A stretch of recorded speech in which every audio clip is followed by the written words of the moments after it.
Welcome back to the show. My name is True. Welcome to Green Room Radio. We are the dopest radio show in Las Vegas. To my left here, I'm sitting with Mr. Full-Time CEO. Mr. You got to put an accent on Mr. Mr. There you go. Full-Time CEO. Yes, sir. Will Roundtree. I got my little partner in crime, Lil Rach. You already know. What's up? What's up? And then we have a very special guest today. Goes by the name of Julia Will Killaho. Yep, killing hoes. Or you might know her as Zeda Zhang in the WWE world. Brings the bang. Zeda Zhang brings that bang. So welcome to the show. Thank you. Welcome. Excited to be here. It's dope in here. Yeah, Yes, all the way from Richmond, Virginia. Yes. Do you still live there now? No, I moved to California. Okay. Richmond was crazy. No. What part of Cali? I can only imagine. I am in like Riverside County. The IE. Yeah, the you know where the IE is? yeah. Yeah. My IE. sister used to live in Rancho. Faro? I'm over near Chino Hills. Yeah, Chino Hills area. You're right up in the mix. Yeah. How long have you lived there?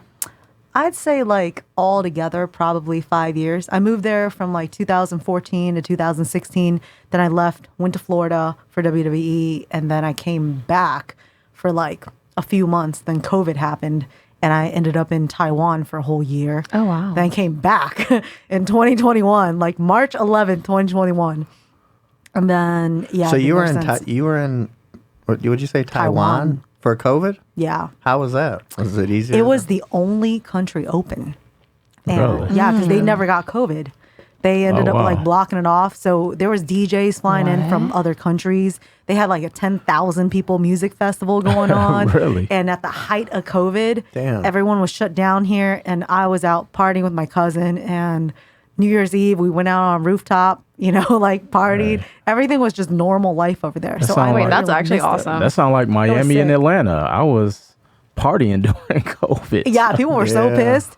They saw my stories. They're like, what the hell? How can you live life while we're all stuck in our houses? Exactly. Yeah, I was just like, I feel like Vegas. Yeah, no, it's different I feel though. like Vegas was pretty chill as compared to most. Vegas was pretty chill. The strip was dead though. Yeah. It I was remember so dead. driving down the strip and I was like, yeah, me too. what? That was freaky. Where's everybody at? It was scary. Yeah, it's weird to see it like that. Yeah. So you got your start in MMA. What made you want to be an MMA or who?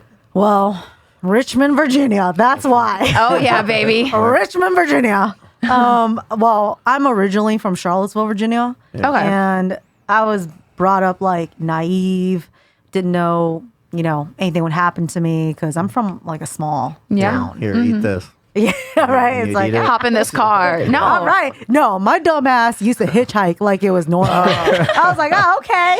And some 20-year-old, I was like 13, and some 20-something-year-old dudes took me to their apartment. And luckily, they like second guessed themselves because I probably would have gotten raped so many times. Oh my goodness. Oh man. Wow. But like, hitchhiking. Yeah, it's just different over there too. The people, the lifestyle. Yeah. And I was just, stupid back then. I feel like back then it was kind of normal to hitchhike. It was kind of like a thing. I remember what the hitchhiking era. Yeah. Man, it was normal, but I'm until lucky they started making movies about it. Right. The hitchhiker. Yeah, basically. Yeah. But then I moved to Richmond for college, and it was a rude awakening. My first year there, this was like before Google Maps was really a thing. And my first year there, people had to tell you just go over there, take a left, and then up on it. Yeah. So you don't know where you're walking or where you're going. Fucking, I don't know where I would be without that. And were you in like in the city in Richmond? Yeah, I was right in the city. Oh, but for college. And my college was open campus, so it would be like so you were leaving. And did you go to Virginia or is it Virginia? Virginia Commonwealth University, VCU. VCU. Yeah, VCU. Okay. It was like in the heart of the city. Yeah. But being in the heart of the city, like downtown, it was not a safe area. Yeah. And so I'm thinking like, why are they going to target me out of everyone in this big ass city? But I was a small Asian girl back then, so I didn't realize that I was probably an easy target because I was real skinny back then. But it was my first year there, and my friend was trying to get me to go to a party. And I was close by. So I was like 5 minutes off and I was like, left or right? She goes, stay there. I'm gonna have my friend come get you. And I was like, all right. I waited. And then next thing you know, this guy pulls up and he waves his hand out the sunroof window. He's like, hey, follow me. And I was like, they just talked to you on the phone? He said, yeah, the party's over here. Follow me. So I'm like, oh, this is the dude. You're like, yeah. Yeah.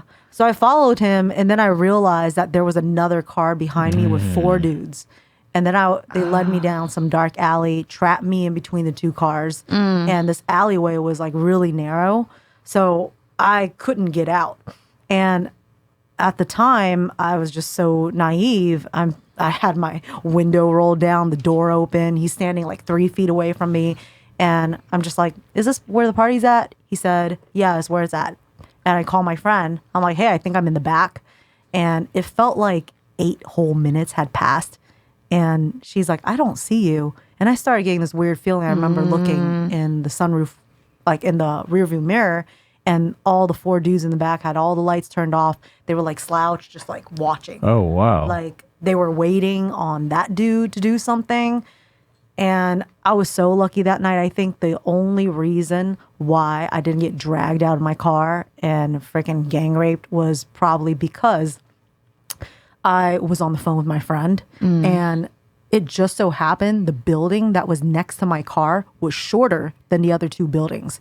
And just because of that, I was able to kind of back up and get out, like I do a C-turn out. Otherwise, I'd be stuck because, like I said, it was only wide enough for 1 car. How old were you at this point? I was 20. 20. Yeah, I was 20.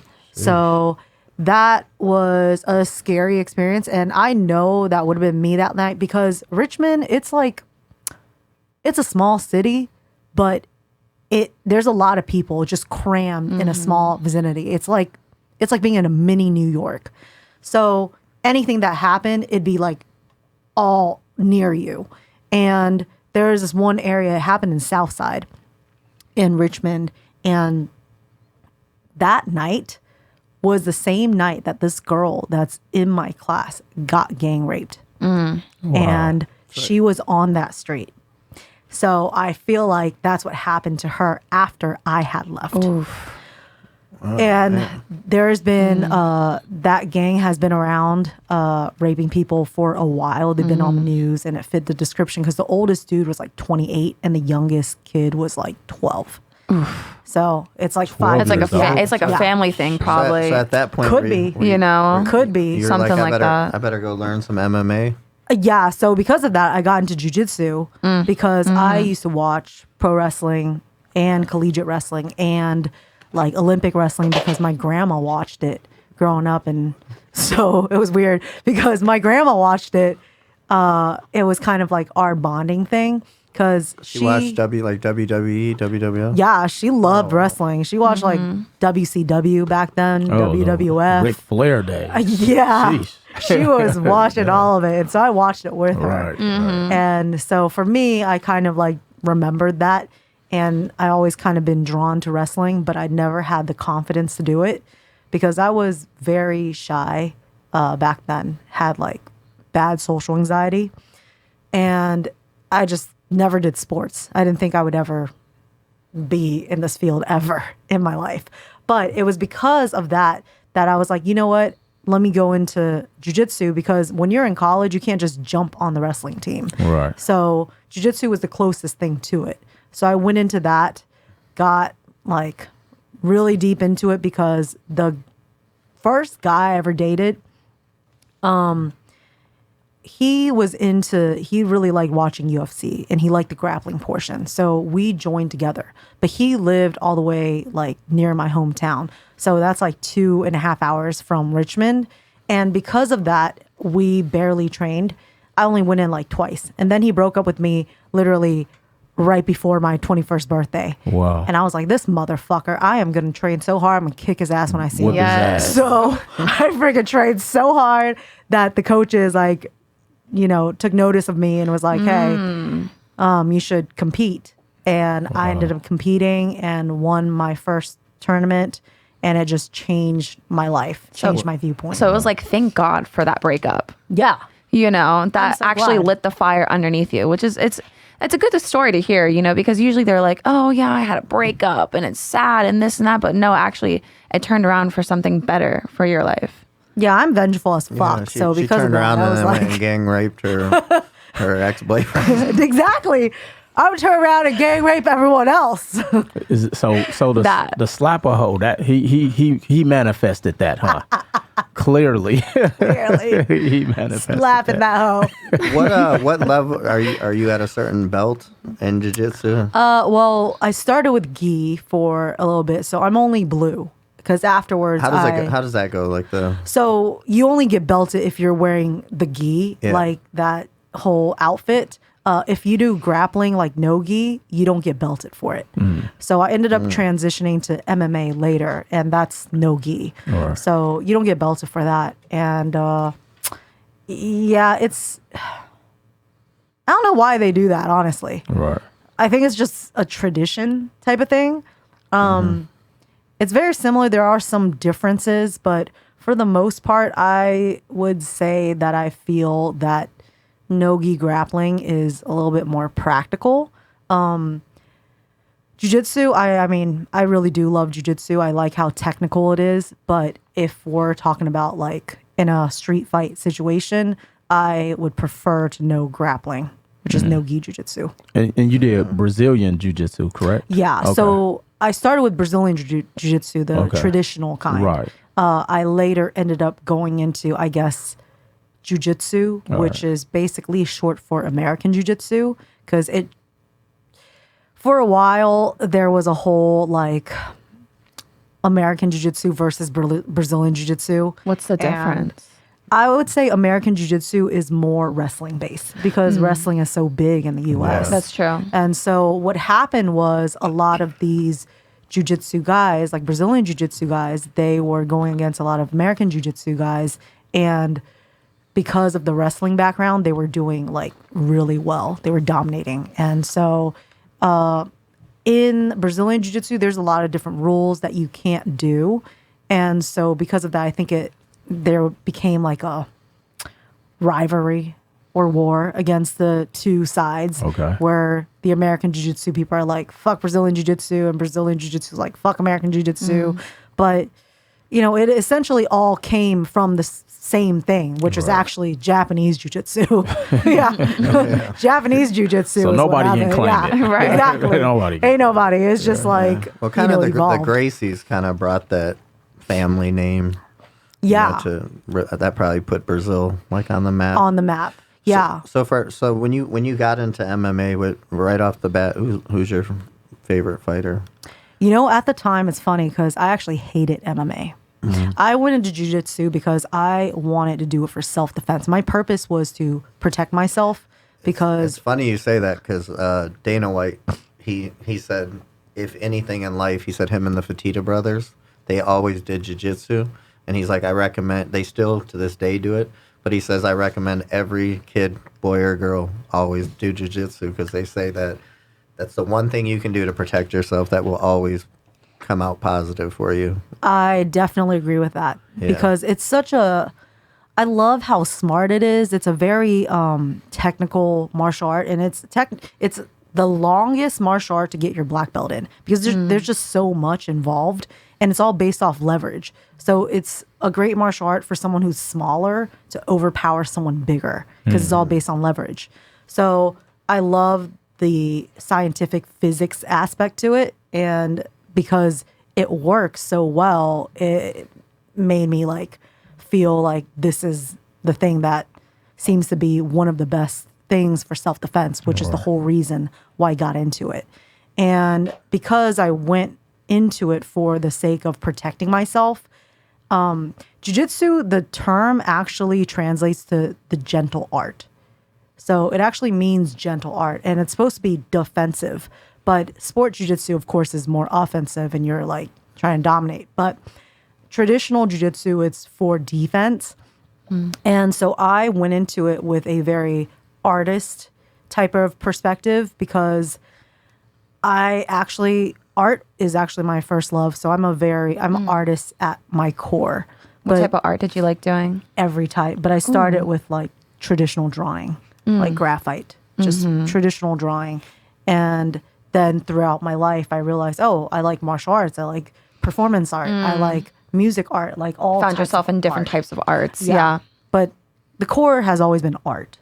And so I ended up doing it for that. And so when back then, this was 2007. I remember when UFC was at that time where it was like tap out time. And there was a lot of dudes that's like just douches. Like, yeah, It's punch okay. him in the face. You know, You like, can say that. You can say that. like yeah. that type. And so I'm just like, fuck, I hate MMA. I hate the people in it. They're so like dumb and they are like meatheads and Like just an arrogant culture. arrogant as fuck. And so I really hated MMA at the time. But because when I was doing jiu-jitsu, the first gym I was at ended up being a McDojo. And I had no idea. It was like some bullshit gym. So they would only teach you good enough to blue belt. And then they would start watering it down. Because back then, as a blue belt, you could technically open up your own school and start coaching. No Want to way. create competition. Yeah. So that's the reason crazy. why. Yeah. They'll teach you, but they won't teach you everything. Yeah. So I realized they were watering it effed down. So I said, fuck this. And one of this black belt at this MMA gym, he saw that I was going to that gym. And so he wanted to like look out for me. So he was training me on the side for free and letting me know like, hey, this place is not teaching you real stuff. And when my contract was up with that gym, I left and went and followed that coach to his gym, which was an MMA gym. And there is when I was like, you know what? I'm already paying for training to do all this. I might as well like do everything. But my whole goal was jiu-jitsu. I didn't care about MMA. I didn't care about anything else. But the owner / MMA coach there, every single day he saw me, he was like, hey, you should fight. Hey, you should fight. And I got fucking annoyed after a month and a half. One day I just told him, I'll think about it just to get him off my back. And then he came at me the next day and was like, oh, hey, there's a fight coming up in 3 weeks. No pressure. Just train really hard for 2 weeks. And if you're not feeling up to it, you could quit, like back out anytime. And I was like, all right. So I started training, went into it for like, and mind you, this is my first fight ever. He made me go up 2 weight classes because back then I was so small, there was no girls to fight. So I had to go up 2 weight classes. Jeez. And that is no time to freaking prepare for your first fight. Yeah, 3 weeks is nothing. Yeah. then And I you didn't know lose shit. You lose power and all of that, right? From going up weight classes. Yeah. That's huge. Like, weight class. Yeah. that's too. a huge That's a thing. huge Because back jump, then yeah. I walked around at 115. I should have fought at 105. That's how small wow. I was. But I had to go up and fight at 125, which is 2 weight classes up. That means that girl's cutting down from like 140. Yeah. Right. So, and then back then they were so dumb with the fight science. No one knew about it. And my teammates were just like, oh yeah, just eat a lot in 3 weeks. And I just got fat. I just got freaking fat. Like, this is not working. Like, is it supposed to? And the thing with me is I can gain weight fast, but losing weight is hard. So Right. when they tell me like eat a lot, I was eating 10,000 calories a day. Easy. Like, So I was hearing that when it comes to cutting, the stuff you have to do to cut, besides starving yourself, sauna, all of that. And then I heard like, let's say you have like a pound or 2 left. They make you spit. Is that oh yeah. true? Yeah. Okay. Yeah. So Virginia, a lot of people, it's the country. A lot of people dip Yeah, tobacco. I was just about to say Yeah. that. In Michigan, we To So get they the dip saliva so to- they can for spit it spitting. out. Wow. Yep. And it also like suppresses your appetite, so you don't Okay. want to eat. But I don't dip, so because of that, they had me stuck on a Jolly Rancher. Yeah, I heard Hey, I that was too. about to say that John Candyman, he's a boxer that we just Yeah. had. That's what he said. He does Jolly Ranchers when he does have to spit. Dude, it's what he said. I could have died my first fight because I went from 115 to 133 in 2 weeks. I gained weight like that. That's And then I had to crazy. cut down to 125. And because I did the whole cut wrong, I was fucked up. I could not I did not drink or eat anything for 4 days. Technically, if you don't drink water for 4 days, you're dead. I don't know how I survived. And I remember this so much because I had a fight in Washington, D.C. That was my first fight. And the traffic from Virginia to get up there was like 5.5 hours. Yes. It just so happened to be a record-breaking heat wave. And I had my Great, go figure. Of course, everything had to go wrong, Yeah. right? And then, of course, the weight cut day is on my damn birthday. Oh my god. And I was no on my cake. fucking period. I No. knew that was coming. No. It was some shit. And That when is. girls are on their period, they hold on to water weight. Mm-hmm. And because Yep. I already had nothing, my coach had me do some crazy ass shit. He had me drink 4 tubs of Epsom salt. Did you take the tampon out? I could have died. Oh my god. Epsom salt. And I was drinking clay. That's crazy. Because he was like, oh, yeah. To dry out. So yeah. Yeah, to dry out and to like he made me drink the clay to like capture whatever's in my stomach to get it out. But the thing is, I didn't eat for 4 days, so there was nothing. Nothing. There's in nothing there. to get It out. was just in my fucking stomach the whole Oh my time. gosh. And Like so, what's going on? we literally, me and my teammates, we had the heat blasting. It was 106 degrees weather out. Heat blasting in the car. So you could sweat windows out. up. Yeah. Fucking 2 hoodies. Everything. I'm sucking on Jolly Rancher. My tongue is so dry. My tongue started bleeding. It started like cracking from it. So it was a horrible fucking experience because my coach told me, oh, you could back out anytime. But then I literally, after a week and a half, I was like, hey, I need to talk to you. Because I was like, hell no, I don't want to do this. And I'm like, hey, coach, can I talk to you? He's like, oh, yeah. By the way, they did an article on you in the newspaper and the magazines. And so I'm like, fuck, no, I can't back out. Yeah, I'm going to look like a bitch if I back out. So fucking took the damn fight. Like I have to live up to this. We gotta get to Yes. this fight. Did you win the But fight? I did win the fight. Damn. I fucking won this fight. And you know, I should not have won this fight because I literally had no technique. I literally learned jab, cross, hook, elbow, knee in 3 weeks. Wait, that's actually That's all I crazy. knew. That's all I fucking knew. And back then. And you had to gain weight Yeah. I had to gain weight and I had to lose and it. then cut. Oh And my then gosh. what was fucked up is like back then it was all pro rules. So that means elbows, knees, everything to the face is allowed with no protection, like nothing, no shin guards, nothing. And so I had to do this fucking fight. And I was like 1.2 pounds over because I was on my period. And my dumbass, I went to my opponent. I was like, because they see if you want to fight at the catch weight. I was like, hey, as a girl, I'm on my period. I'm a little bit over. Will you fight at the catch weight? And so, of course, she says no. Her coach made me cut it all the way up till 2 hours before my fight. Didn't even get to replenish. And then this bitch started teeping me in the fucking uterus the whole time. She said, I'm going to use that as your weakness. What's TPN? She was like front kicking me in the front uterus. kicking, Yeah, she was like doing a Muay Thai teep. Did you Like- take your pad out? Did that help with the weight cut? You get down to that last half pound and just take your pad out. Just a pad, bro. I can't. I use a tampon, Okay. but I'm sure it does help. Yeah. But That's funny. It was fucking crazy because that was the craziest fight because I was on survival mode. And I don't know if you guys ever seen that movie, like One with Jet Li in it. Yeah. Before every fight scene, it goes into slow-mo. It's like tunnel vision. It's like, vroom. That was before I fought. And I remember thinking to myself, that shit's fake. That shit don't happen. No, that's exactly what fucking happened in there. Exactly. Like to the fucking T.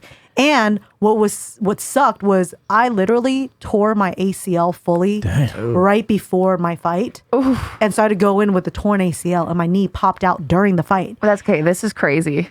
Yeah. And Okay. I fucking On your like, birthday, But on you your still period. won, though. yeah. So do you feel like that was like in your cards, like this led you to all the other amazing opportunities that you now have, was just winning that one fight? And how did you win? Did you win by Wait, submission? hold on. Unanimous decision. Okay. 27-30. Yeah. So I broke her nose. I broke her nose in the fight because that bitch. And I didn't even mean to, but like everything felt like it was in slow motion. But I went back and watched the tape and it wasn't slow motion. Like when my knee popped out, I remember popping it back in and it just looked like I went forward for a jab and then I tapped my knee and kept going. And it was just that fast. Yeah, it was so fast. But in my mind, it looked so slow. I remember seeing her and she looked like a video game. You know when they're standing like doing this? It literally looked like that. And at one point, I even felt bad because, I think I'm supposed to be a lover at heart, but like, I felt bad because I broke her nose and I remember thinking to myself, oh shit, her nose is broken. Maybe I should give her a chance to hit me first. And I fucking waited and waited and waited. It felt like 8 fucking seconds and she wasn't doing shit. You said, and so well, I'm like, well, she's my not gonna do time. anything. I gotta slap a hoe. And now I'm gonna fucking slap this damn Yeah. hoe. And I fucking just threw my arm out. It felt like I did this, like really lazy. And the shit landed on her fucking nose again. Yeah. And I was like, holy shit. The whole time I'm like, holy shit. Oh my God, I can't believe I landed that. Holy fuck. Like, This is crazy. All in your first fight too. yeah. And so after that, obviously, like that probably led you into many other fights and everything. Yeah. So I ended up doing 3 other fights after that. So 4 fights. Luckily won all of them. Wow, dude. So you had it in you though. Like obviously, because it takes a lot to win. You know, you have to have some type of skill or technique or strategy. So obviously, you have that fighter in you. I feel like I'm very lucky that like I'm one of the few people at least this is what I heard, that some people right before a fight they get antsy. I didn't feel anything. I felt so calm the whole time. I was actually waiting to feel antsy and I never got that hype. Wow. Because from what I've seen with people coming out to the ring, like dudes would be like, oh, and like slapping themselves and shit. And I'm like, oh, maybe that's how I'm supposed to feel. But I remember before my fight, I didn't feel anything. I was just chilling. And my coaches got nervous and they started pulling me up and they're like, all right, start doing shadow boxing. Then I fucking pull my neck right before I go out there God. because I should have was just so stayed still. depleted. And then like I go out there, my music comes on and I'm just like, all right, maybe I'm supposed to feel hype now. Right. Nope, feel nothing. I go into the cage, door closes, feel nothing. I'm like, why am I not feeling hype? And then ding, ding, ding, this bitch comes charging at me, hits me in the skull, and I hear her knuckle like hit the bone of my skull. And then suddenly, as soon as that hit came, it went boom and tunnel vision like crazy. Game over. Right. Yeah, I just only saw her in slow motion, heard nothing but the referee and my coach in my ear so close. It sounded like the coach was here and the ref was here and she was on mute. Because I remember I elbowed her once and her face went like, oh, and I saw the spit fly out in slow motion. And it was like watching TV on slow motion in mute. I couldn't. That's crazy. Like hear anything or hear the crowd, but Right. like I heard my coach and the referee so clear. And then the whole time I had so much time to think because I didn't know shit. I only knew play off your back jiu-jitsu, defensive gi jiu-jitsu, which is horrible for MMA. And I had to learn wrestling, learn Muay Thai, learn boxing, all within 3 weeks Wow. to take this fight. And she's a striker.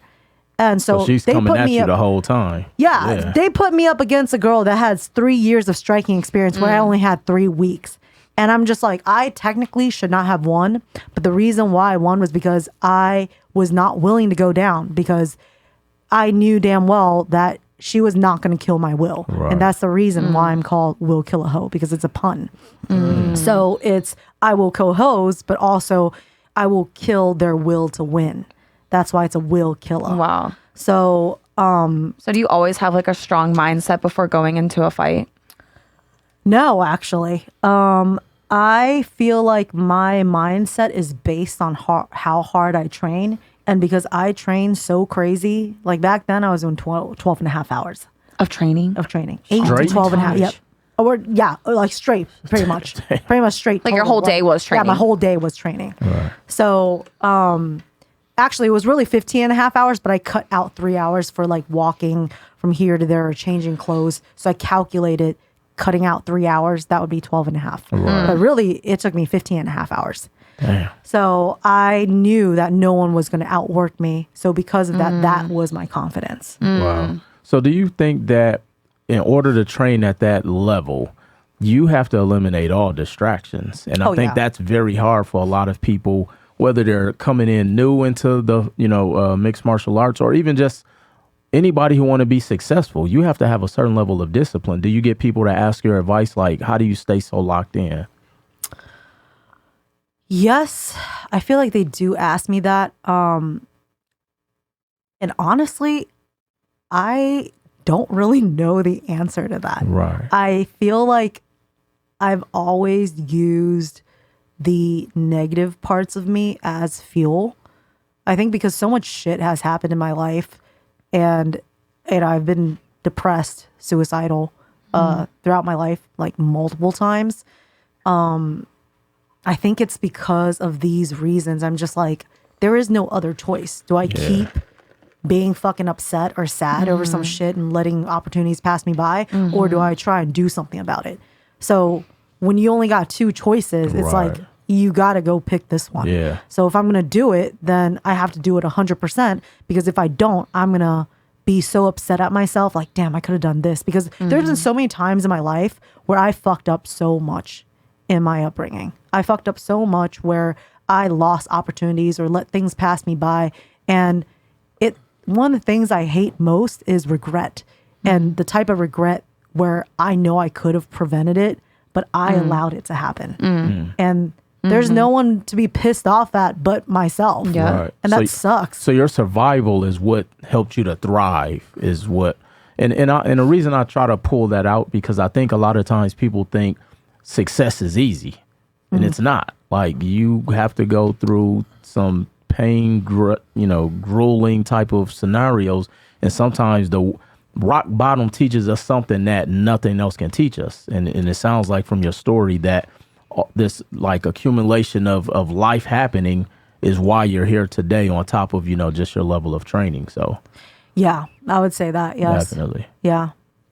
that's powerful. And then It is. It really is. what so from MMA you went over to WWE. How did that all, and I hear this often, and is that where their headquarters is, out in Florida? Yeah. Oh wow. Yeah. This was That's in what 2017, right? Yeah, 2017. I got signed in 2016, but I didn't debut until 2017. How did that come about? Did you pursue it, or did somebody come to No. you? So funny thing is, so I grew up watching pro wrestling, but pro wrestling led me to MMA, which then led me back to pro wrestling, which is weird. Real quick, going back, you got to name your favorite fighter. My favorite fighter. MMA.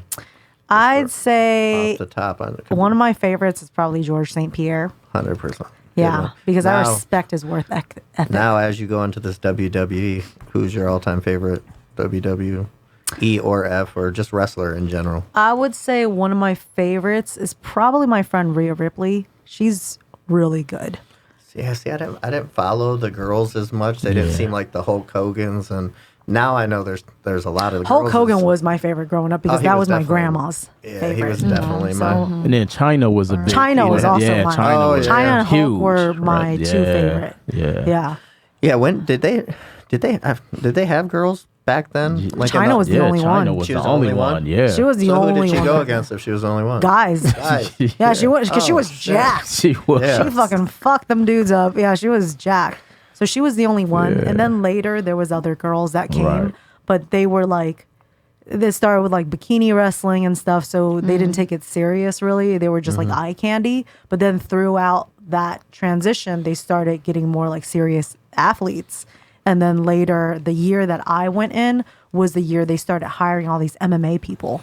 So that's when Shayna Baszler went in, Ronda Rousey was going in. So they were just trying to get like athletes from other backgrounds in. Right. What? So somebody scouted you Yeah. So in Virginia? They found you in Virginia? no. So it's funny because when I was doing MMA, I had the opportunity to go out to Albuquerque and train at Jackson's MMA. So when I was out there, John Jones, everyone was training. He added me on Facebook. And the thing with Albuquerque is it's so small that if you are friends with one fighter, the whole fucking city adds you. So basically he added me, and then like everyone in Albuquerque added me. Probably Carlos Condit. Yeah, out of there. yeah, a lot of people. Jackson Wink MMA is one of the best in the world for Yeah. sure. Keith Jardine. Yeah, he was there. Remember him? Yeah, he was there all during those lot of times. them. A lot of guys. I was there in, let's see, I was 22 years old at this time. So 2010, something like that.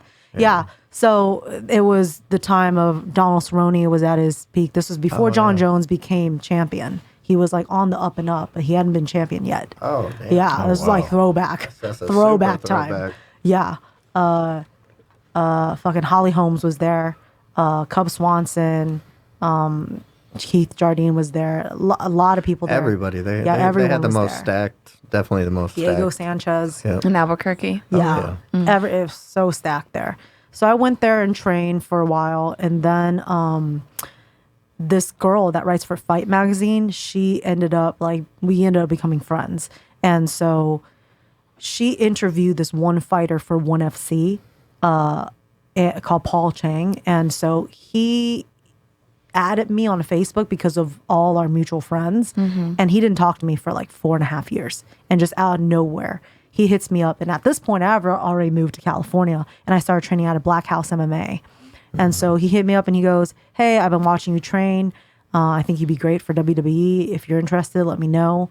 And I was like, "Wait, what?" Like, because I never thought that I would get that opportunity because I thought they only hired Olympic wrestlers or at least like collegiate wrestlers. And I never went through the wrestling route. So when he offered that, I was like, fuck yes. So I went and did the tryout, breezed through the tryout, and like got signed immediately. What was the tryout process like? It was actually really fucking intense, but because of how intense my training was, for me it was like easy. Right. Oh, wow. It's 3 days, and the first 2 days it's 8 hours of like the first 3.5 hours is nonstop lifting, and then the other 3.5 hours 3 hours was rolling, like doing rolls and stuff. There's like 7 rings. You got to do 100 rolls here. It's 20, 20, 20, 20, over 100 rolls. Right. Yeah. And then you got to roll, like do all this other stuff. It's back to back, and you only got 1 hour lunch. And then the next day you do the same shit. Was Vince McMahon the owner? That's crazy. Back then? Yeah, he was the owner. Did you get to meet him? No, he was managing Raw and SmackDown, and Triple H was our direct boss. Okay. Yeah, he was And he's in married NXT. to Vince McMahon. Yeah, daughter. Yeah. Stephanie McMahon. Yep. So he was our boss. I saw Triple H all the time. But the 2 days were freaking intense. And because the thing is, when you're there, I was trying to stand out. They're like, "Oh, you only have to squat this much." But I purposely would squat double the amount. And then right after, I freaking just felt so sore. But I was like, fuck, I still got the rest of the 3 days to go. Yeah. And it was so scary because so my tryout was invite only. I was one of 3 girls that didn't have a pro wrestling background. So everyone else was like seasoned pro wrestlers already. That's like kind of famous on the indies, independent scene. And at the time, because I didn't know these people, I didn't realize how many famous people were in my tryout. It was half girls, half guys. Most of the guys were like NFL football players and pro wrestlers, and then the girls were like pro wrestlers and stuff. So the girls had to split up with the guys, and they had to do lifting first. And then we had lunch. Then right after lunch, we had rolls. And Oof. yeah. Rolls right after lunch. Right? So we had finished our lifting, and the guys came in, and these are like fucking NFL football players. They came in and they were like, "Oh, half of us threw up." And I was like, fuck. We're about to eat lunch, and then we got rolls. You're like, and I great. was so freaking worried. And I was like, oh, fuck. And I freaking went, and then I was like, oh, this isn't that bad. And then the second day, we did the same shit. Third day, they told us it doesn't matter how good the first day or first 2 days that you do. If you don't kill it on this promo, you don't get hired. And after the first day, I knew I killed it. The recruiter came to me and he goes, "We definitely want you. You are top 3. He's like, just do well on the next 2 days, then you're good." That's second sick. day, did really well. And then he came over and changed his tune and was like, "Do you even speak Chinese?" Because at the time they were trying to get into China. And so he thought I lied about me speaking Mandarin. And he goes, "You better not lie to me." He like said it like that. He's like, "You better not lie to me." It's like, because I find out you don't speak Chinese, you're not getting hired. And I was like, okay. My promo was like 75% English, 25% Chinese. And so last minute on the last day, I'm like, fuck it. I'm going to make this shit like 75% Chinese and like 25% English, just so he So he fucking knows. He's comfortable. Yeah. Yeah. And so you were actually the first female Asian American that got signed to Yeah. WWE. Wow, that's Yeah. And that's amazing. brand. How long has WWE been around for? Well, I'm not sure when they transitioned. Because they used to be WWF. Yeah, Yep, they WWF. bought them. So I'm not sure when it officially WWF transitioned. was around when I was in elementary school, Me like too. 89. And it's just crazy that it took to what 2017 or 2016 when you got signed to bring on the first Asian American woman. It's like couldn't they done that like 35 years ago? But that's awesome though to be like the number one, like to be they the had first. an Asian Canadian, but not Asian American. American. But so if you didn't speak the thing, they wouldn't have hired you. They probably would not have.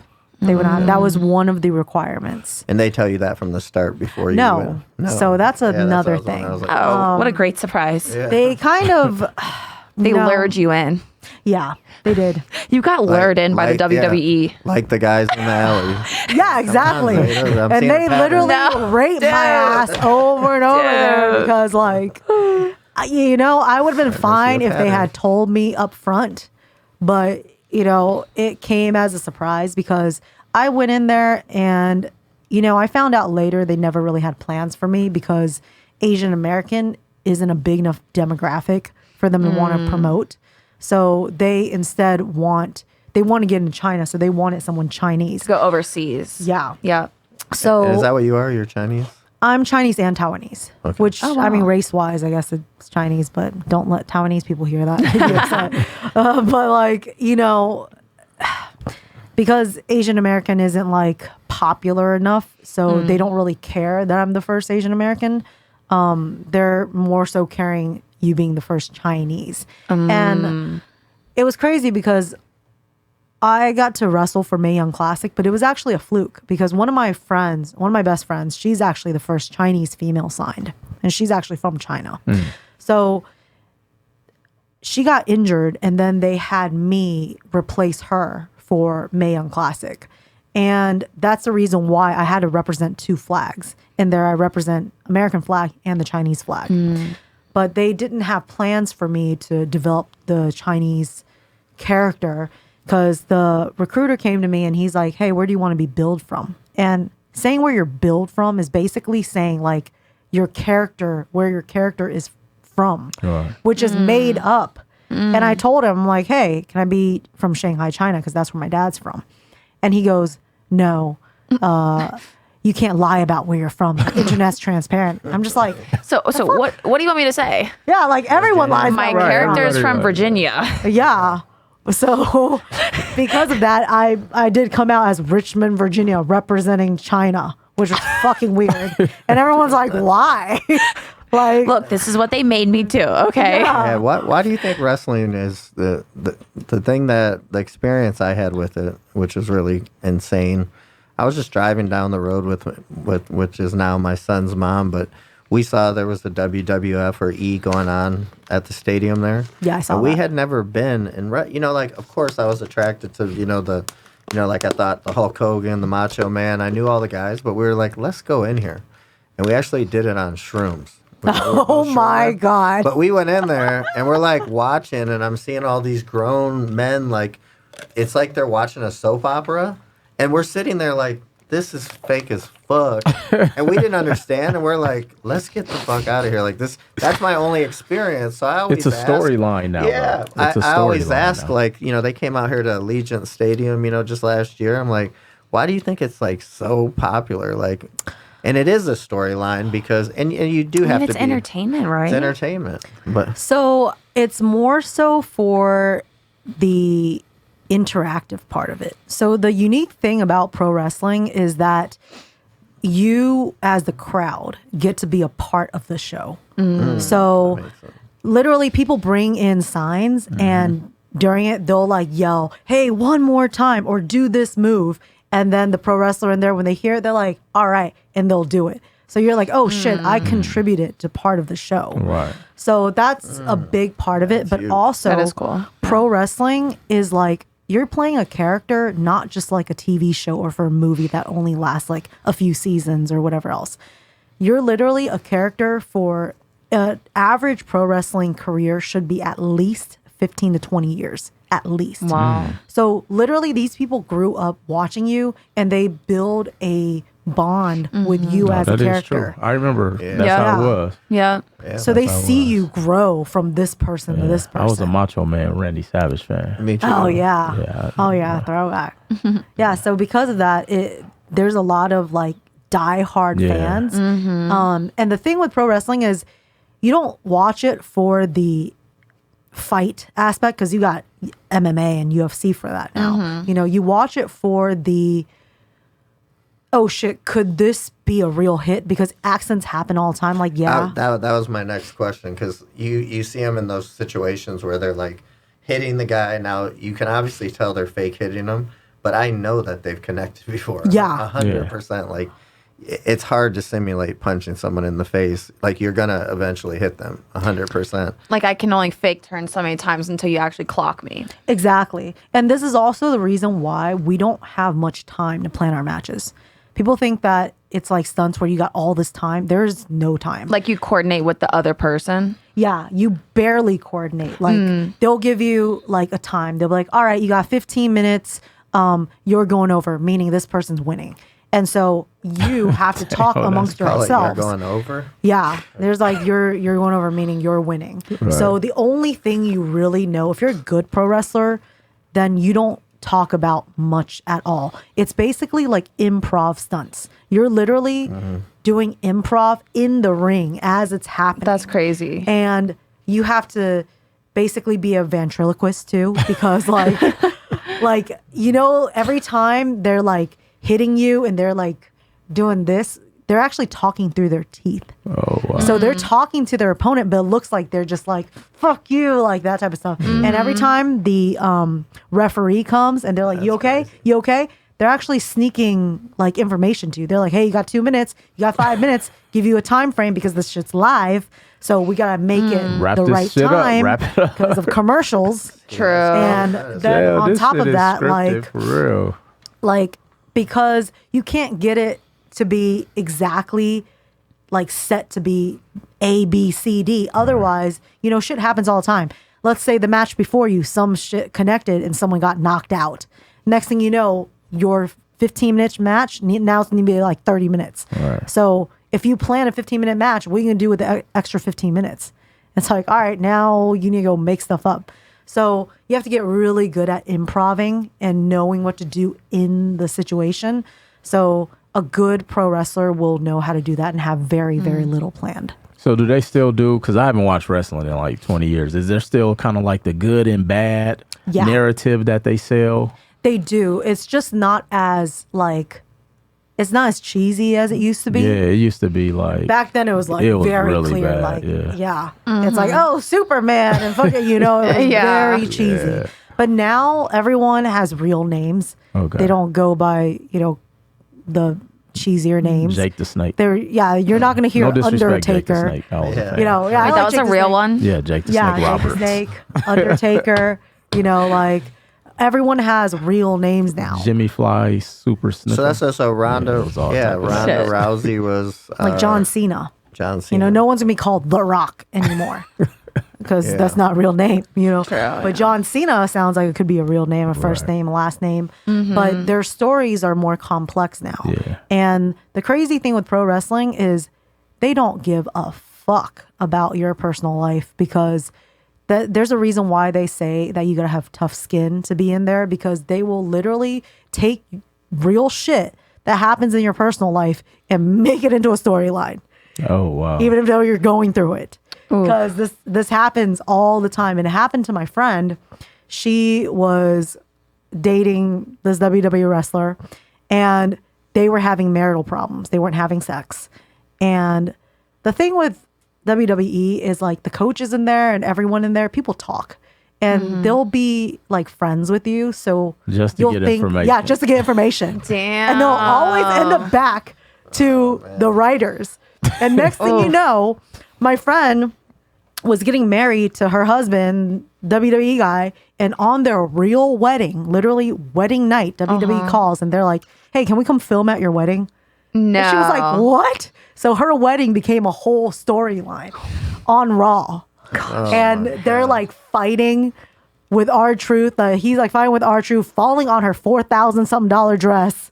Like, Oh my gosh. like, you know, just for the storyline, the whole thing was just like, yeah, they're not having sex. And it was true. They were like about to break up because they weren't being sexual. And they were talking about like maybe someone's cheating and all this shit. And they just don't give a fuck. It became a storyline. And same with, you know, the whole thing with Nikki Bella and John Cena. They were together. Nikki wanted to get married. Nikki wanted kids. John Cena didn't. And then during WrestleMania, this after they already broke up, it was still fresh. And then during WrestleMania, I think 33, they made them go in there and had him propose to her in front of everyone. Oh, So can you imagine? This is like maybe like After 2 they've months. already broken They up. just broke up. So she's like in so much pain Yeah. already. And they have to do this fake They proposal. sell anything on TV. Oh yeah, babe, of course. Yeah.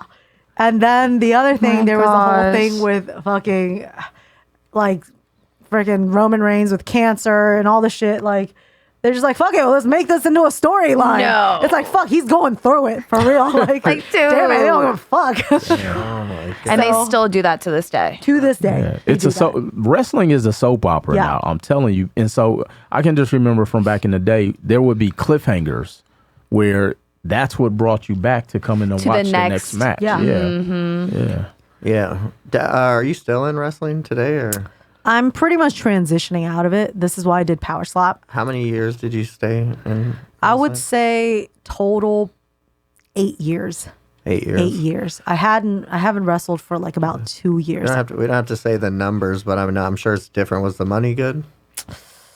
You Or know, was it just kinda not really. Just getting by, kind of. Not really. Is it the was getting by. sponsorships that help you out, or No. So with WWE back then, when I was signed, the starting price was only $45,000 a year.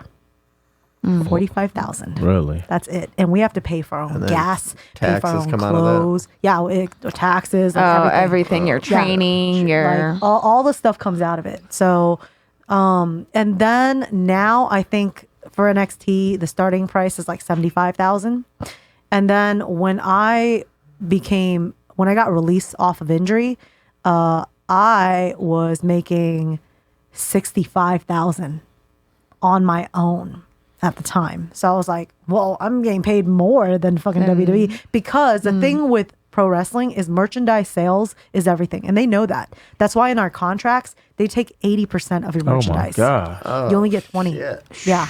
And you're not allowed to have YouTube. You're not allowed to do music. I had to take my music off and take my YouTube You off. think they did that for Hulk Hogan? You think they got his, like, all his little things he sold? oh my I gosh, wouldn't be killed it. surprised. Well, they probably made it. all those they probably- WWE little figurines. Hogan probably changed Everything. the game when it came to merchandise. They probably had different. They realized deals how with much different money was in people. that. They're like, oh, dude, yeah, let me get some of that. That's Ultimate that- Warrior Our brand had is to- all over that. What do you Yeah, mean? You're yeah, just the name that's behind our brand, Yeah. our It's a- company. It's a huge merchandise culture. So then you said that led you to Power Slap. But you see what's going on? I'm seeing a thing here. If somebody ever tells you like, "Hey, go over there and just jump off that thing," don't do it. You're like, I just went from Yeah, I'm like, WWE, fuck it. Here, come over here and do a Power Slap. Well, it real all quick." started with jujitsu, Yeah, and then and it's like, hey, come over here. Sure. and now in the power slap. Yeah, Yeah, like Power Slap's like when did you some big shit going on right No, it is really big. I've When been did you to a start live that? Match. That shit is You went to different. live? Oh, you went to a I live haven't- one? Yeah, haven't it's been to one. different. Yeah. No, I bet. It's different. True, you should let her slap you. Let's see. I got veneers, so I can pass on that. But Matt, veneers is it's nice. It's nice. Yeah, veneers. When I did you fuck start that the power slap? I found out about it, I'd say like probably August, September, October. Yeah, probably August. August of 25. Yeah, the one that just No passed. way. Yeah. Oh, so So- this is super recent. I had my first power slap on October 3rd. Oh shit! The one Wait, that so just passed. you've only done one? Yeah, only where done was one. that one? Oh wow! Out here in Vegas. Oh yeah, that's the one I was Yeah. at. Oh, okay. Yeah, you were at that. Yeah, I was at out here. that one. Wow. Uh-huh. Dang, so you probably October saw her. I probably Yeah, I did. probably did. Yeah. Yeah. Yeah. So it came out of nowhere basically I film with a lot of like content creators and influencers and stuff. And basically I was just being stupid, just like being dumb. Because there's one guy, he's sponsored by Century and he has all these bobs. So I was just filming something like 8 different ways to bitch slap someone. And so I was just slapping this bob around. And then the recruiter for Power Slap got tagged in my video because one of the girls that I was on a pro wrestling show with, she tagged him. And so he saw my stuff and he was like, hey, do you want to do Power Slap? I was like, fuck it, sure, why not? Look, I've done crazier shit. Fuck it. So I came out here for the Combine in September. And then a month later, one did October 3rd. Hey. Yeah, September 3rd, exactly a month later, October 3rd, I did Power Slap. So how do you prep for a Power Slap tournament or competition? You can either take a slap or you can't. Kind of just like a punch. There's people that can punch really hard, and there's people who can't. I mean, but like, what does the training entail? Like, do you do face workouts or like what's going on? Like, how do you prepare to get smacked in the face? I did a lot of neck workouts. Really? Strengthen the neck. And then they use the vice grips for the hands too, right? For the hands. I didn't even think about neck workouts. Because that's how you take the punch. Right. That's how you take the slap. It's all neck, right? Yeah, all neck. Yeah. And also core, a lot of core and hip stuff. Because you're bracing. You can't move your feet or take that step. Yeah. And I worked on rotation, like trying to get abductors and all of that you're doing. Okay. So I just slapped the bag around. It's so crazy to see guys, especially like the Forrest Griffin. You see the guys standing behind there to catch the guy when he gets knocked out. Oh yeah. I'm like, that's what does that guy get paid? The catcher. I know the catcher. Okay, so like, catch your ass. My question is, obviously, did you like have someone smack you in the face before, or was it like you just went on stage and you're like, I'm gonna do the power slap, and then just smack the girl and she slapped you, and that was like your first time getting slapped in the face? That was my first time getting slapped. That's hardcore.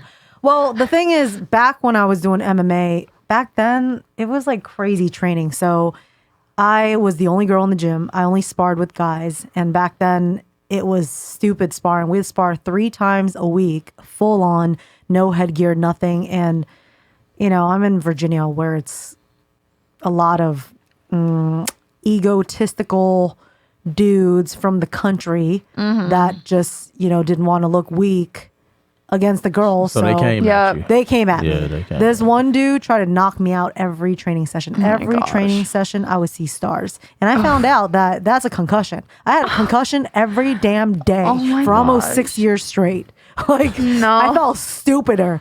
And after a while, when my brain cells grew back, I was like, oh my gosh, I could think again. But back then. Did you take that? What do they call that? The whatever HTP? What's that called? The stuff that's supposed to give you your brain senses back. Oh shit. 2 HTP or 4 HTP? Is that the one that's like from mushrooms? It's the one that people would say to take if you did drugs in the past. Man, that's like if you take Molly or something. No, that's what I'm saying. Well, 2 HTP or something like that. Probably needed that because that was literally just dumb. Since you experienced it, this is what I always wondered just from watching it as a spectator. I mean, I believe the person who slaps first has the advantage. You think that's true, or do you think it's reverse? Because then the person you slap gets fucking pissed. I mean, I feel like I'd need to get hit first before I would want to hit somebody, but then again, that hit could fuck you up a little bit too. That's exactly what happened. So it depends. In my situation, she hit me in the eye. Oh, and she slapped you first. Yeah. She slapped me first. She hit me in the eye, and immediately my eye started swelling since the first hit. And then I got hit in the eye again the second time. So was it a foul? It should have been a foul. Okay. They didn't call it. Okay. They didn't call it twice. Why? And so that's the controversy with it. Yeah. This is why if you read the comments on Power Slaps videos, like I would say at least 50% of the people are like, what the fuck? There was a lot of things that should have been called that night, but I like how you said it made you look like the Goonies guy. Oh yeah. Oh yeah. I said, fuck it, The sloth guy. Yeah, I did. I literally, and I literally had to go and teach a seminar the next day in Utah. I had to drive to Utah. Not in Utah. Yeah. With all the saints and the Mormons. Fucking went there to FightCon. And then your looking eyes are all fucked up. swollen. I had God a meet bless and your heart, greet. though. Meet and greet. Everyone taking photos of me with one fucked up ass eye. So how did they judge that? So did either of you knock each other down? No, So when that doesn't happen, how do they score? That? Right. it's whoever looked more powerful, and because my eyes fucked up, she had the advantage. And also, I did fuck up. Actually, I fucked up on the second match because I was the second hit because I was so fucked up from the second hit to the eye that like I miscounted my hit. So they took away a point for miscounting my hit because you can choose to go on 3 or 2. And I said 2 for some reason and then went on 3. Yeah. So that's what fucked me up. But I remember after the second hit, I was so hurt. Actually, I was really hurt after the first hit, but I had to play it off to the camera like I was fine. Yeah. So I did that whole like for show, like licking my lips type of thing. But I was fucked up already. And then the second one, I was super fucked up. I felt my cornea tear. That's when my cornea tore. Because I tore my cornea and I have a hemorrhage in my eye. From that. Oh, yeah. Are you fighting Is that here? your left eye? Yeah, my left eye. feel like I I just see got it. cleared. I just got cleared like a Damn. couple weeks ago. Are you fighting in March? No. Okay. Yeah, no. There's talks about April, but I'm not sure. We will see. We really need to weigh out the pros and cons with it because I took a lot of time off. I took 4 months off. I haven't done shit since October 3rd. So, and I literally just got cleared. And that's like no working out, no training, nothing. I wasn't able to get my heart rate over 90 because they were worried I had a torn retina. And if you have a torn retina, you go blind. Too much blood to go there, or No, if your retina detaches, you go blind and you have to get surgery. So, do you hear any ringing? Like I feel like you ringing in your ear. well, so actually, no, because we get earplugs, but also I am actually partially deaf in my left ear because of WWE. That's actually the reason why I got released from that. Not a lot of people know that. I literally just told TMZ this, and they are the first to know about it, but they haven't released that information yet. But yeah, technically I could sue them for it, but I didn't want to burn my bridges because I was Is that from still getting a hit in WWE? yeah, hit in the ear. So I have inner ear damage from it. So I have partial hearing. What? Huh? who? Yeah. So when you do that, then I'm gonna know you're being legit because I always say you say something to somebody you don't realize, but they are like, huh? And then I always would say when we'd be touring, I'd say, "You heard me," and then they did. I'm like, You're right. You're right. Did not it's hear like you. people want you. You're like, to- actually, no, I they didn't. I reflex. have damage in my ear. Yeah, I literally cannot hear out of my left ear. Oh, Yeah. fuck, dude. So that's like a habit for people. You'll say something, you'll say, huh? But so like, would you say it was still worth it though? Even getting the damage and going through all the things that you've done, like to go Good experience. right in the WWE. Oh, is this like a mixed I feelings? don't know. Fuck. That's some mixed. mixed feelings because that is like a disability. And before WWE, I was doing music. And since that, I stopped doing music. You think you can ever get back? I don't know. I mean, I'm used to it now where, I still have my good right ear. So I don't get off key anymore. But when it first happened and I was still trying to get used to my ear, I would find myself getting off key because I used to sing. And that's like a big thing in singing. If you can't hear, you're going to sound stupid as hell and be all off key and shit. Yeah. So, I don't know. It's like bittersweet. It's like to lose something that's so important to me. It's, I don't know if that's like super worth it though. I wish there was another way to go about it. Yeah. Would you say with like all the new technologies, do you think you could probably find something that could help your ear? I Help your searched. hearing? I Is there searched. anything that you think? There is nothing. Miracle ear. There's nothing. I tried that. There's nothing. Really? We're just not. Our technology's not there. We're not there There's yet. not enough funding for hearing and stuff because You don't hear much about it, but you don't hear much about the hearing. I mean, it's not Yeah. a play on words, but I mean, shit, dude. because the damage. It's not like the sound being less. It's the sound being distorted. It literally sounds like Charlie Brown, like teacher talking in my ear, in my left ear. It sounds robotic. Almost kind of like having water in it a little bit. Sounds way worse than Way water. worse At than least water. water, it sounds like muffled. It's not Muffled. muffled. It's literally robotic and you can't make out the words. And because of that, you hear that, it distorts your hearing. It's distracting. It's distorting your reality too. It's like, are you even hearing the right sounds? Yeah. So I can't tell. Like someone will be talking to me, but as they're talking to me, it sounds like a robot is talking to me here. So it's distracting. Is that what it sounds like right now? I'm used to it now. So no, I would say like I'm so used to it where I'm able to focus all my energy to my right ear. So this one I don't hear as much anymore. But before it was so loud and the ringing in my ear because it's once you go deaf, you get tinnitus, which is like never ending ringing in your ear every day for the rest of your life. So it's like that. Yeah, we had a thing in music called stadium ear. That noise from going out on stage and hearing that crowd. It's hard to go to sleep when you Yeah. get that in your ear constantly.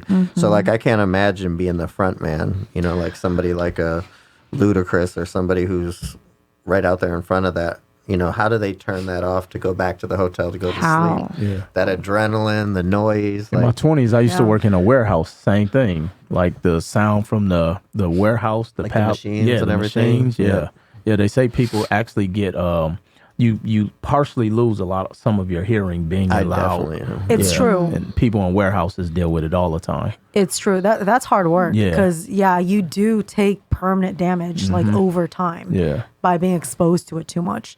So yeah, that's because of that, you know, I guess they could slap me in the ear and be fine because it's already fucked up.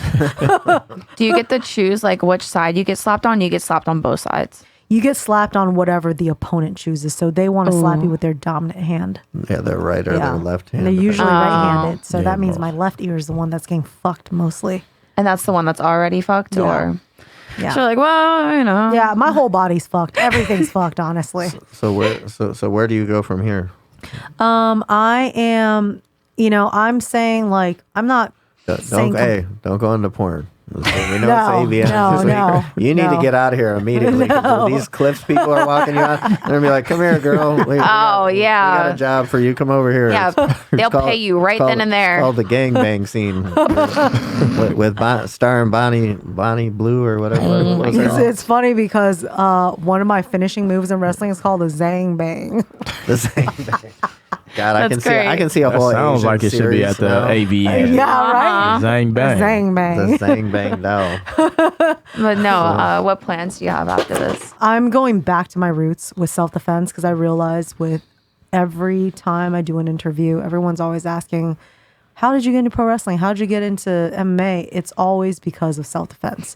And I realized that like I went into it for this reason, but somewhere along the way, I ended up going these routes. Yeah. So I ended up doing sports jiu-jitsu rather than, you know, self-defense jiu-jitsu. Went to MMA, sports MMA, and then freaking WWE, and then power slap. And now, after all these years, I'm at the age where I'm like, all right, I need to retire from doing all these crazy athletic stuff because my body can't take it. There's a reason why I did power slap also. I felt like that was my last like athletic career that I can do on a big stage because both my ACLs are fully torn right now. Was there any that day? Or was there? I know a lot of celebrities. Was there any big celebrities there that day? At At the Power slap. there you were- was actually There was a lot of there was influencers. there was Tom influencers. Brady. Seen Tom Brady. There were some fighters there, UFC fighters. Oh, yeah, I actually. see they go a I lot. saw the clips. I don't remember, but there were clips of it I saw afterwards. Because it was the UFC fight that Saturday. Yeah. So that's yeah. why. So it was a lot of UFC people. Oh, there. got Yeah. it. Yeah, I did. It was see literally that. Ode was there. Yep. Ode helped me with, you know, being there. So Yeah. getting ready to get slapped. yeah, right. So It was. Do you still have your fan base from WWE? Yeah, most of my fan base People are is like WWE. diehard. Yeah, they're great. Like, I gotta say, WWE fan base is very different from other fan bases. 100%. Yeah, they're actually They're the very diehards. nice. They're When I saw diehard. they They're sold like- out Allegiant Stadium for that event here 2 days in a row. They're coming back, and I I'm think. just like, holy shit! Like, you think about UFC and they're only selling out, 60,000. Then they head over there and it's over 100,000 2 days in a row. Well, this is why UFC and crazy. WWE merged. Yeah. Because they saw the money that WWE was bringing in. Because they got that loyal fan base. Because, like I said, these people grew up watching you for years and years. They're like man, they feel like family or friends.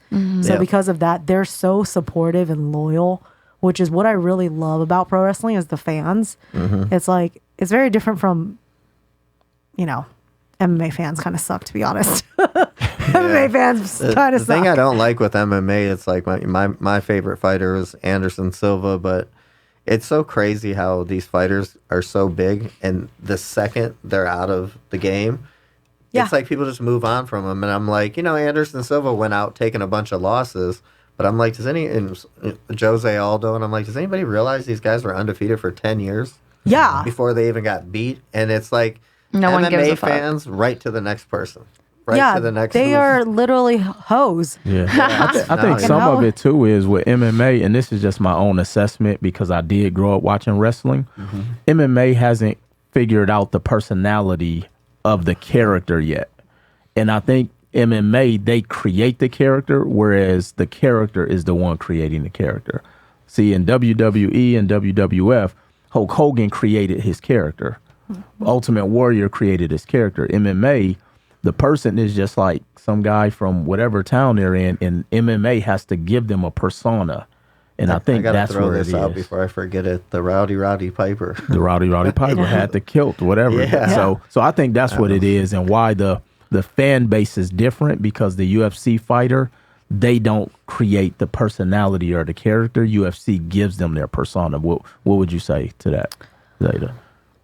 I mean, I know fighters who make their own character. I would say it depends on the fighter. Like, let's say that, I mean, it's the same with pro wrestling, but I would say with pro wrestling, you are more in charge of your own character. Right. Sometimes Vince would be like, I want you to do this, then you have to listen to him. But for the most part, we would have promo classes, and every week we have to pitch our ideas to be like, okay, this is the character I want. You're playing this. Yeah, character. see, that's what I mean. Like wrestling, it's almost like they know we're acting here. Whereas UFC, they're like, we're more brute. We're fighters. The personality. Something I doesn't just come saw out as much. most recently in the UFC that, it kind of disturbed me a little bit. A guy came into the UFC, I think he was already 14-0, and he won all 7 of his UFC fights, and they didn't re-sign him. Why? And it's like, this guy now is like 20-something-0 because they said he was just boring. There was nothing. there was So no that goes to character. that point. So that goes to the point. It makes a of big they're like, difference, if you're man. not, because you can tell like Marab and the people, whatever. He didn't have no personality either, and he tries to be funny in his own way. But Sean O'Malley, like when he came in, I was like, he was doing really good, but I was like, the second they put him with a top 5 person, I'm like, he's gonna get destroyed, and he did. He but did. He He got his money off his character, doing the hair all crazy, doing the. But now, I think he's getting ready to transition. But I sure hope they don't start fiddling with these UFC fights like you're hearing in the NFL and everything. They're already doing it. I believe. I it. believe it. I don't want to believe it because it's really the only sport that I watch right now. And it was funny. My daughter's mom, she'd always be like, "Why do you watch this shit?" And then next thing you know, now she's in it and knows all the people. But so it's probably just like wrestling. Well, that's why they probably partner with it. Yeah. But man, Here's the Yeah. script. Here's the script. when you start setting fights, that's just gonna be that's horrible. It ruins the There's so much culture. money in it, though. That's know. why. That's why. It's the money. It's the money. That's why Yeah. the Jake Paul fight happened. Yeah. Yeah. You When got his money's ass whooped. involved, it starts changing everything. Every time. And all the sports betting. Yeah, all the sports betting. And also, it's like when it comes to like skill and marketing. Skill and marketing are two opposite things. Complete. And it's like trying to find that balance. But I would say, like, just from what I've seen in MMA, I would say 70% of it is marketing, 30% of it is skill. That little of it is skill. Because I remember when this one guy, he got a UFC contract because he had won on a fluke in a feeder promotion. And at the end of the day, it's like, also another guy, he isn't as good as this other guy he fought, but because he had the proper marketing behind him, he ended up getting more opportunities. And I think he was in like Bellator for a little while. So at the end of the day, they just care about money and what sells. Of course, your skill can't be total shit. So there needs to be like some type of balance, because at some point it's going to catch up to you. But you can be the best fighter in the world, but if you don't have marketing behind you, no one's going to care about you. That's true. It's the same with music. Yeah, they cut. No, I say that all the time. You know, traveling and with people like D12, Obi Trice. You know, you meet people around the world. You know, that you could say is better, but I'm like, you know, the only problem is you know, you guys aren't under a camp. You know, like if you're in the South, you might want to think about going under Ludacris and these people. That's how, you know, D12 and Obi Trice was able to, you know, jump in. It was more about them being, you know, his friend and getting him to the table than anything else. It's true. That's why they say entertainment. It's not raw talent at all. They have to pull you in. So there's people who suck, and I'm just like, how the hell they getting radio play? Because they know somebody. Shit, and it's really about who you know and marketing. And since I know a little bit about you, don't if Diddy gets out, don't sign to his label. Diddy gets out, I'm slapping the shit out of him. He's gonna be looking for people to sign for sure. That'd be a good one to watch. So all right, well, before we get out of here, because we are at our time, where can people find you on your social media? I am mostly on Instagram, Zeda_Zhang, ZEDA_ZHANG. Because some motherfucker stole my name, so I had to put an underscore. So remember the underscore. And then on there, I have everything. I'm literally on every single platform. YouTube, Patreon. Now I'm on Passes. I just signed with Passes. And TikTok. Yeah, lots of stuff. Lots of stuff. How about you, Little Rach? Oh, you can find me on the interwebs at Low Rach, LALRAYCH. Mr. Will Roundtree. You can find me across all socials at Mr. Will Roundtree. That's MRWILLROUNDTREE. What about you, True? True. I'm the only one on Green Room Radio. Well, I'm not the only one. Little Rach is. I wanted to. That's for all the people that be sending them dick pics. They got to understand it's not just me on there. So, that's why you should charge them every time they send it. They send it, you be like $25. Bitch, send me money now, fool. Yeah. Right. No, you get seriously. Bye. You start charging them and be like, you want me to open this? I need this much Money. And then they now. will. Like, I'll rate your dick. Well, thank you very much for coming out. Yes. I hope we don't run into you at the AVNs. That'd be weird. But no, I hope to see her. Like, I've never been there. I kind of want to go see. let's go. Actually, we'll be there. I've never been there. We'll go. Yeah. So, well, it's all week. So, but thank you for coming on. We appreciate you. Thank you for having me. I hope That to was see fun. you in action. Yes. Yes. Peace out. Peace Out. See ya. Green Room Radio.